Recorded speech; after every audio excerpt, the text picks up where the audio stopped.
not a drummer, writing drums can be pretty tricky and weird. And I have a lot of friends who aren't really drummers, but they program drums, and you can really tell that they don't play drums. Fuck, they might watch this. All right, whatever.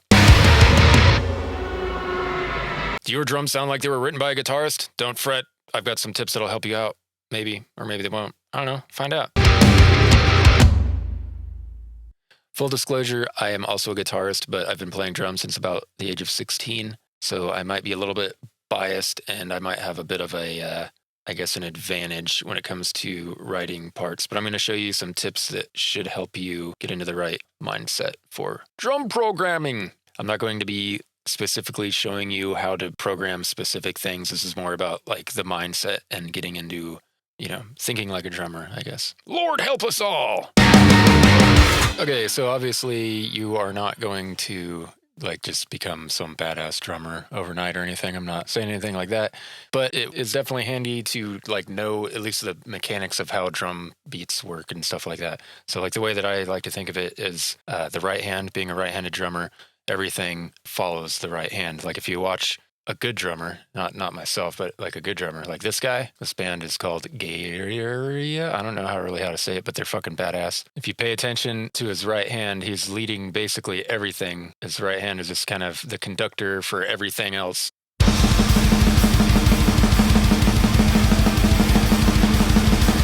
keep an eye on that right hand. So even when he's going through a fill, he's starting with that right hand, and everything else is just kind of following it, including the band. They're going to be following that right hand. And just notice how it kind of it goes to different places on the kit, but it's always leading. It's got some tasty accents on the ride there. You really should check this fucking video out. It is pretty badass. I'll put a link somewhere. Listen to more of their stuff because it's awesome. Yeah, so he's basically leading with his right hand all the time, and he's just doing, he'll switch from quarter notes, 16ths, eighths, whatever the fuck, but that's constantly going unless there's a fill or a crash. That's basically a constant, steady thing, that right hand. Another good tip can be if you're in a band with a drummer, you can ask to play around on their kit occasionally, and that'll give you a feel for things like how far apart different things are. Sometimes it's hard to get from the china back to the snare, depending on how you're, doing a drum fill. I don't want to get too detailed, but if you don't have access to a friend's drum kit, you can go to a music store, try out some of the drum kits. The main thing you're looking for is you want to kind of internalize the physics and dynamics of the drum kit as an instrument. It's you don't really have to be a great drummer, but just having that basic knowledge of how things work and how the stick bounces on a drum head, that sort of thing will help a ton, because you won't really be trying to figure out how to humanize things. It'll come naturally, and you won't be watching this video. You should be able to air drum everything. I guess that's what I'm trying to get at. You should be able to air drum everything that you're programming. If you don't know enough about drumming to air drum the part, you probably can't program it either. This one might be obvious, but you want to avoid things that can't be played by a real human drummer. Most human drummers only have 4 limbs, 2 feet, 2 hands. Some have less. I don't know of any who have more, but you get the point. So I basically like to divide things up into hands and feet. So kicks and hi-hat pedal are on the feet, and everything else is on the hands. So basically, I look at it as I can do 2 things at once with the hands, and I can also put a foot in there, or feet, whatever. So basically, whatever you can do to just understand drumming, whether it's watching YouTube videos or playing on your drummer's kit or going to a guitar store or whatever, this is going to be probably the best method, because you won't really have to think so much when you're creating your parts, because it'll just come more naturally. Cons, it's a little bit time consuming depending on how much you already know about drumming, and you don't need to get super proficient at drumming. You just need to understand the mechanics. So obviously you're going to be programming parts that you are unable to play. I do it all the time. But the goal is it should be possible to play. Then again, there's no rules, so do whatever the fuck you want. Solution number 2, buy MIDI packs for your drum sampler and reverse engineer them, cheater. This isn't actually cheating, it's just smart. So the MIDI packs, sometimes they'll call them grooves or whatever. You may have noticed in your drum sampler some stuff, you hit a play button or whatever, and it just starts playing some drums. You're like, what the hell is this? With most of them, you should be able to extract that MIDI into your DAW and fuck around with it. There are too many drum samplers to go into the process for each one, but I believe that most of them have some sort of MIDI packs that they come with. And if not, you can basically use any MIDI pack and just rearrange, which note is what. It's like, you might have to move the kick to a different MIDI note or the hi-hats or whatever, but basically you can take all of that data played by a real drummer and boom, it's in your shit. So these MIDI packs normally are recorded by a real drummer who is better than you or me, and they drum on an electronic kit, and basically they're recording the MIDI. So it's pretty much the most realistic MIDI that you're going to get. So these are kind of like a shortcut. If you think about what drum programming is, you're drawing MIDI notes that you want to sound like a performance, and these MIDI packs are a performance captured in MIDI. So rather than, going from the back and trying to build a performance from scratch by hand, you just take a performance and it's done. You might not want to use the MIDI pack exactly how it is because, everybody else is going to have that same drum beat then. But the cool thing with MIDI is you can change it all you want. So you can use these MIDI packs as a starting point, reverse engineer them, and then you have your own new beat with realistic dynamics and timing and everything. You just, you move a few things around and you've got a new thing that sounds like it was played by a real drummer. So they're really fucking useful. These are pretty much the closest thing you're going to have to having a real drummer play on your record, unless you hire a real drummer to play on your record. MIDI packs help a shit ton with fills. Like even if you're not using MIDI packs for your main drum programming, like maybe you're just drawing everything in, but then it comes time to adding a bunch of fills and you're like, oh man, I got to write a bunch of fills. MIDI packs, dude, you can tweak them, change it around to fit your, you could just use the first half or just the second half or the middle of the fill, whatever you want to do because it's MIDI. And if it's in MIDI, you can change any little detail that you want. Pros and cons. This is also a good way to learn how to think like a drummer, which ties in with solution number one, because if you're reverse engineering the MIDI that was created by a real drummer on an electronic kit, then you're going to see exactly what a MIDI performance should look like. Cons. You're using parts that anyone else has access to. You're basically going to want to make the parts your own and not just go with it. If it's like a super simple, that's fine. Whatever. Nobody's going to know that you used a fucking MIDI pack. It doesn't matter. And it's going to sound better than if you drew that in yourself, so who cares? The workflow is a little bit boring. It could be a little bit more technical when compared to just drawing in notes from scratch. It might cost some money if your drum sampler doesn't come with any MIDI packs. But if you just look around online, you should be able to find a lot of them. If you're relying on a mouse and keyboard to draw in all of your parts, it can be a little uninspiring and boring and just not very musical. I mean, if you're a musician, you probably started playing music because you wanted to play an instrument, not click on things. And that's where a MIDI keyboard can come in handy. It's something simple. Doesn't have to be expensive. I have buttons that send MIDI notes based on velocity.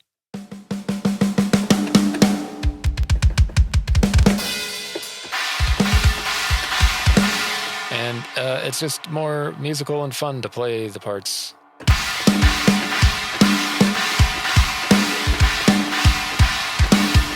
Sorry about that video, it's all fucked. If a MIDI keyboard is just too bulky and takes up too much space, you can get something like this. It's the Akai MPD 218. It's about $120. This is probably my favorite method just because it's so compact and these are a lot easier to play quickly than keys on a keyboard. I highly recommend that one. If you're a little bit more, you want to use sticks kind of thing and you are down to spend more money, you can get something like this. Mine's dusty as shit, but this is cool because these are meant to be played with drumsticks and that just makes it a lot more fun to play the parts. And you may notice like we're getting progressively closer to an electronic kit, which I don't have the space for. I would totally use one of those if I could, but the good ones are really expensive and I don't really have a lot of room in here, so I prefer to use the other methods that we were talking about. And also, if you're going to use an electronic kit, you should probably be a pretty good drummer. If you're not a good drummer, just buy MIDI packs, dude. That's going to be the best thing. The pros and cons of using a MIDI controller for your MIDI drums. Pros, it's way more fun than drawing in MIDI notes. So, I mean, that's huge right there. Your parts are going to sound a lot better and more musical because you're playing an instrument rather than clicking on things with a mouse. Your MIDI is already humanized on the way in, so you don't have to worry about, adjusting the velocity to make it not sound like a robot because you can actually play accents and stuff like that. And also your timing, just in general as a musician, it's going to improve your timing because you're going to have to play these parts along with a click and you're going to have to clean it up afterwards. So it's in your best interest to play tight and clean because the further off you are, the more cleanup you're going to have to do. It might sound obvious, but it's a cool little bonus. Your timing will get better. Okay, cons. A controller costs money. If you don't already have one, you got to buy one. That sucks. Also, you're going to have to get the latency down low enough to actually play in real time. Otherwise, there's going to be a little bit of a delay between you hitting the note and the drum sound happening, and that's going to throw you off. So your computer's going to have to be fairly decent. It's going to require skill development. Like, you're probably, unless you already are used to playing drums with your fingers, it's going to feel a little bit weird, and it's going to take a little bit of time. I mean, you don't have to be some badass finger drummer or anything like that, but to do, like, just basic beats, it might feel a little bit weird at first. And you're also going to have to clean things up, because even if you play really well, if you're a badass finger drummer, you're probably going to want to clean it up a little bit more just to get things a little bit tighter on the grid. It's super easy to quantize MIDI, but that is something that you will have to deal with if you're recording your parts via MIDI. Unless you're just a fucking badass, then yeah, you don't have to quantize shit. Another tip to help you write better drum parts is to examine drum recordings that were done professionally. I recommend Nail the Mix. I think you can join for $1 right now, and then that will let you peruse their back catalog, and you can buy whatever the fuck you like. If you find a song that you're really into, like, oh man, I really love the Cryptopsy shit, I want to write drums like that, you can download these tracks for this song and study them, and it's really helpful for writing parts. You will want to be aware that some of these sessions actually use MIDI drums to begin with. Like I believe these are MIDI drums, and they kind of sound realistic, but that's kind of the goal, right? Is to make realistic sounding MIDI drums. So this would still be a good training resource. So once you have some tracks downloaded and in your DAW, you can examine them. I'm not going to play these because I think that would be against some rules, but you can kind of use the waveforms to judge how high to set your velocities, like on drum fills and stuff like that, and this can help keep your drum programming sounding more realistic. If you notice here how quiet the blast beats are compared to everything else, this is like a good starting point.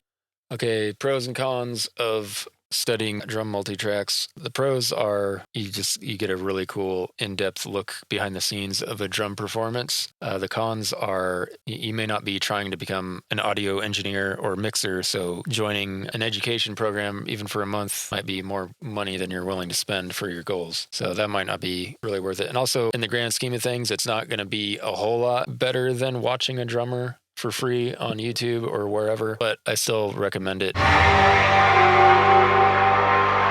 Okay, so I'm going to show you basically how I like to approach drum programming. I pretty much always start with the drums first. That's usually, I just kind of think that way. I will usually have a pattern in mind in my head. Today I have none. That might be a problem, but we'll find out. If I don't already have a riff in my head and I'm just, guessing at a length, I'm just going to start with a 4-bar loop. That's usually a good length. And then determine the tempo. In this case, we already got 121 because I'm going to show you some stuff on an existing song in a little bit. So we have the tempo. Then we're going to determine the speed and energy. Like, is it a blast beat or is it, like a halftime feel sort of thing? That's important to know before you start drawing stuff in. Okay, so we have this blank 4-bar loop thingy. This is going to be our drum beat. I like to start by just drawing in the lead hand parts. Usually quarter note is a good starting place. I mean, you can do eighth notes, whatever you want. Just depends on what kind of part you're trying to write. And then we want to figure out where we want the snares. That's the next part. Basically, the main thing we're worried about at this point is just what the hands are doing. I'm just going to put a snare on every other half. Now we have a framework for multiple drum beats because you can change this to any other cymbal.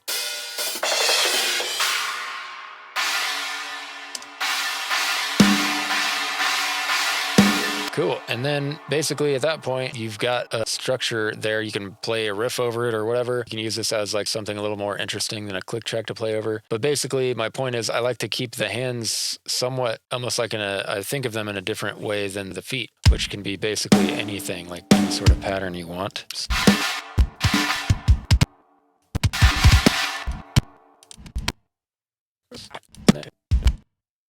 Okay, let's see what that sounds like.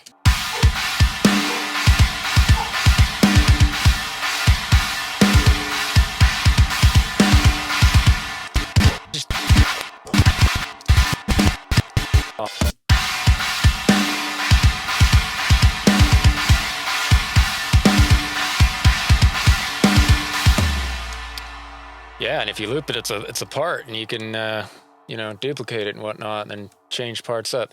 Basically, this is what I will do to build out a song, and I won't fuck with any drum fills or any details or anything. I'm just getting the framework because I'm trying to work big picture down to details, basically with everything that I do, including the drums and the overall writing of the entire song. So, I mean, I'll start with a tempo and then, the drums, framework, the overall big picture, and then I just start zeroing in on details. So, like, if you're just starting to write a part and you're kind of getting stuck on, velocity and, trying to make perfect little detailed parts, you might be getting stuck and probably spending more time than you really need to. I highly recommend getting the framework down so that you can just continue writing and keep the creativity going. And then you can come back in a separate session and start working on details. And I mean, it's different for different people. Other people might not be able to work how I do. They might need to do everything in a linear fashion, but that just sounds like a horrible, horrible time to me. So I like to iterate, start big,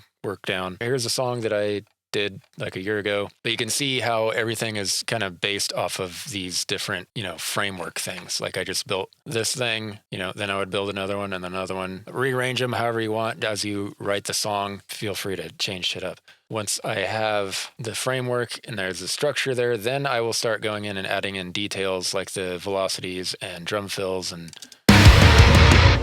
just a little details.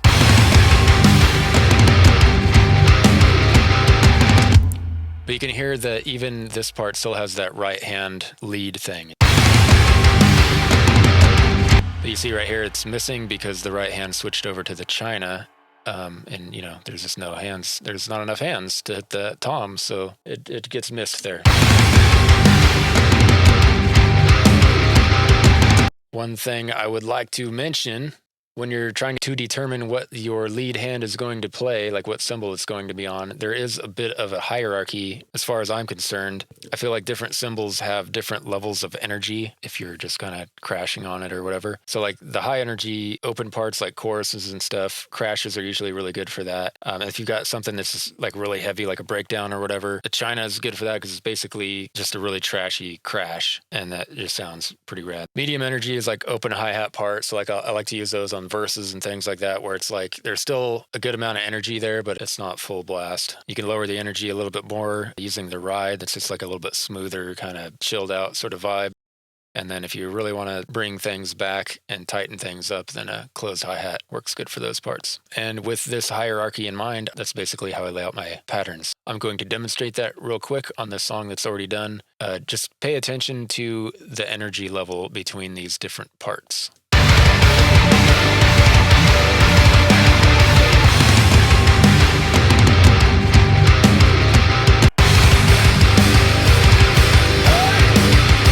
This is a fairly simple song. I try not to get too complex with the drum programming. Another thing, before I totally commit to a drum MIDI performance, before I print to audio or print the mix down or whatever, I like to just go through and double check all of the velocities and make sure that everything feels right. Fills are cool and everything, and then I will print, and then I'm done worrying about it.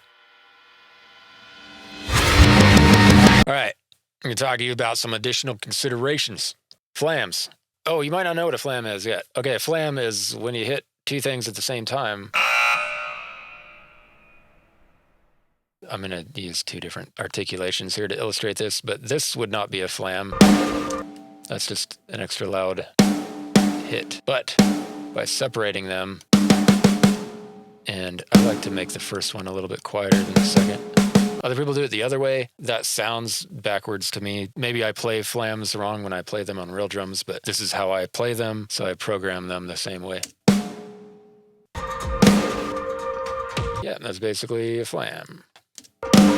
Yeah, I mean, you don't have to have the rim shot either. You can do them both on the same articulation. I just recommend straddling the line.